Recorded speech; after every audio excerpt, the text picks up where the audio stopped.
Right.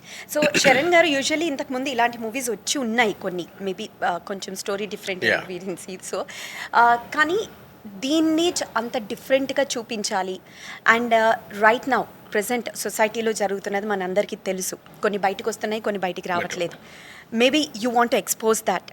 Yeah. అది పర్ఫెక్ట్గా ఎలా చూపించారు, ఎంత డిఫరెంట్గా ఉంది ఫ్రమ్ అదర్ మూవీస్?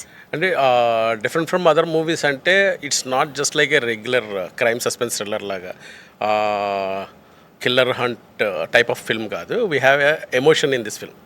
అంటే మనం చెప్పాలంటే చాలా పబ్లిక్ ప్లేసెస్లో కానీ, థియేటర్స్లో కానీ, లేదా మాల్స్లో కానీ ఎక్కడైనా సరే చాలా కొన్ని థింగ్స్ జరుగుతూ ఉంటాయి. మొలెస్ట్ చేయడం చిన్నపిల్లల్ని, అది మనకు తెలియదు. అది మనం దాన్ని పెద్ద పట్టించుకోం. వాళ్ళు ఏదో చెప్తారు ఇంటికి వచ్చి, కానీ మనం పట్టించుకోం. ఏంటంటే ఒకవేళ దాన్ని పట్టించుకొని దాన్ని పెద్దది చేస్తే సొసైటీ మనల్ని వేరేలా ట్రీట్ చేస్తుందేమో అని చెప్పేసి మనకి మనం ఒక బార్డర్ ఒకటి పెట్టుకుని అందులో ఉండిపోతున్నాం.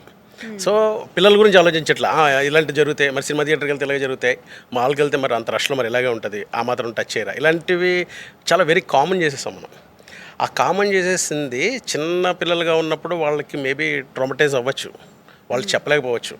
చెప్తే మనం కేర్ చేయట్లేదు కాబట్టి వాళ్ళు దాని లోపలే ఉండిపోవచ్చు. అలా ఉండిపోయిన ఒక అమ్మాయి బయటకు వచ్చి ఇలాంటివి చాలా జరిగిన దారుణాలు అన్నిటి వెనకాల ఎవరన్నా ఉంటే వాళ్ళని, వీళ్ళందరూ ఏంటంటే లోపల ఏవైతే మనకి పెయిన్ ఉందో ఉండిపోయి వీళ్ళు దాన్ని డార్క్ మోడ్లో ఉంచేస్తున్నారు.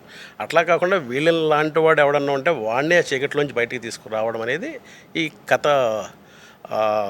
మెయిన్ ఇది అనమాట అండి. సో అది ఎగ్జైట్మెంట్. అంటే more the crime thrilling moments ఉంటూనే అట్ ద సేమ్ టైం ఎమోషనల్గా ఉంటుంది స్టోరీ.